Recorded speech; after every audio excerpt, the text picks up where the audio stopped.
I'm going to lead off with, one could say maybe the smaller of the first set of stories that we have for the day. And that is, of course, the opposition leaders calling for Venezuelan migrants, to be regularized.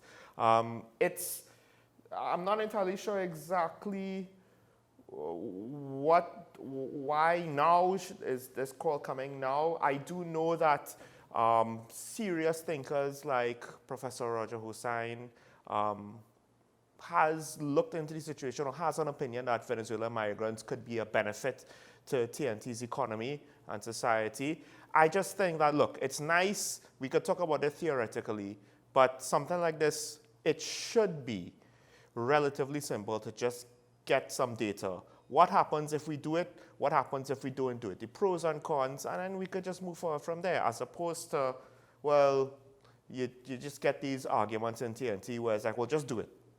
Because? Well, I think the reason why the opposition leader is raising this issue now, there are two reasons. One, the shadow minister of national security, Saddam Hussein, member of parliament, raised a couple of months ago the fact that it's going to be very difficult now to return Venezuelan migrants to Venezuela, because this was initially supposed to be a temporary measure.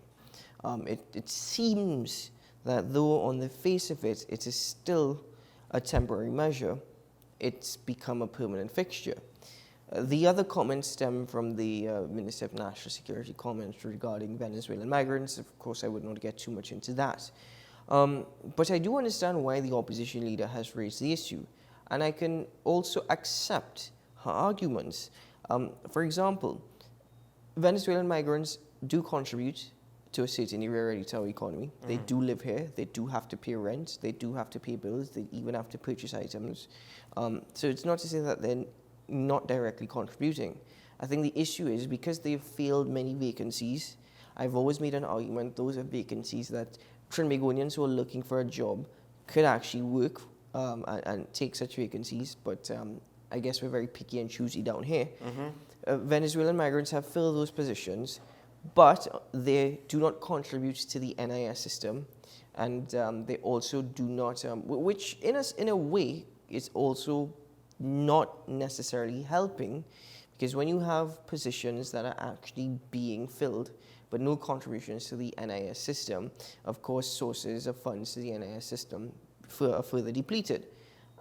They also do not pay any taxes because they're not citizens of Trinidad and Tobago, and they're not registered.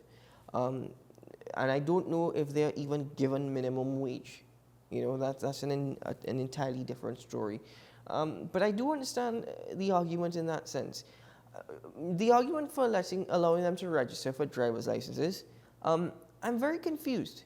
Because legally, Venezuelan migrants are, they wouldn't be able to drive. They don't have driver's licenses.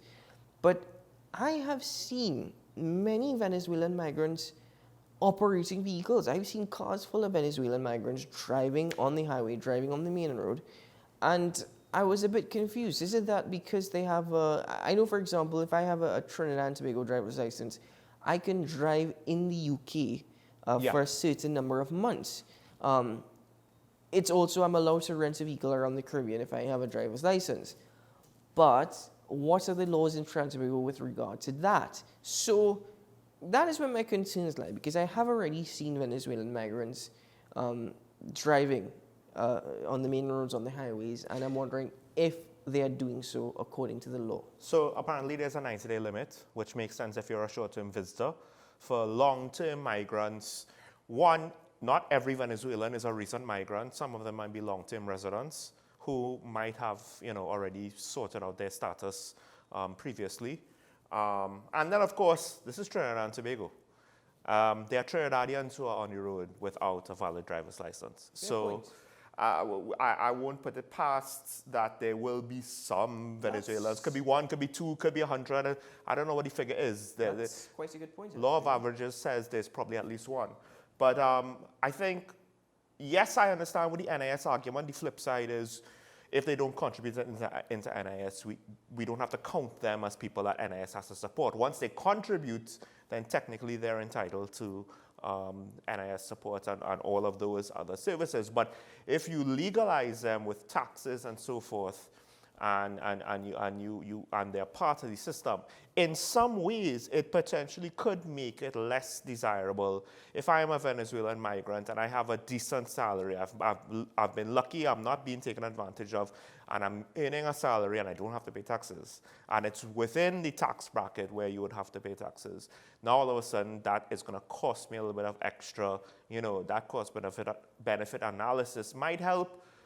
At the end of the day, with migration, it might sound harsh, but look, you just need certain natural reasons to prevent a deluge of people from coming in. So if it will restrict migration without causing any undue discrimination, then that actually might be a benefit, not just in the contribution to taxes, but in a way of weeding out those in borderline cases.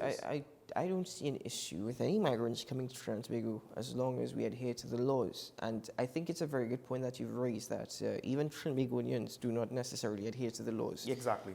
So law enforcement is obviously key. And speaking of law enforcement, for national security reasons as well, there is an argument to be made as to why Venezuelan migrants should be registered. Yes. In the sense that, yes, they do have to go, they do get a temporary ID card, but in terms of national security records, I'm not even sure how adequate it is or how efficient or effective the system is with Trinbagonian citizens. But for purposes of the ASP, even yesterday suggesting that there are Venezuelans who are becoming more and more involved in criminal activity, how are our record keepings in regard to that? I want to move on quickly before we run out of time, but I just wanted, one of the points that the opposition leader made, to have the health workers learn Spanish. I think in the short run, I don't think that's going to fly. That's a long-term thing that we could work towards. But to get back, maybe basic phrases or some kind of training, but to say that... But it's also beneficial for anybody to learn a second language. Put it this way, in this particular instance, we can make the argument specific to the regularization of Venezuelans. I understand that.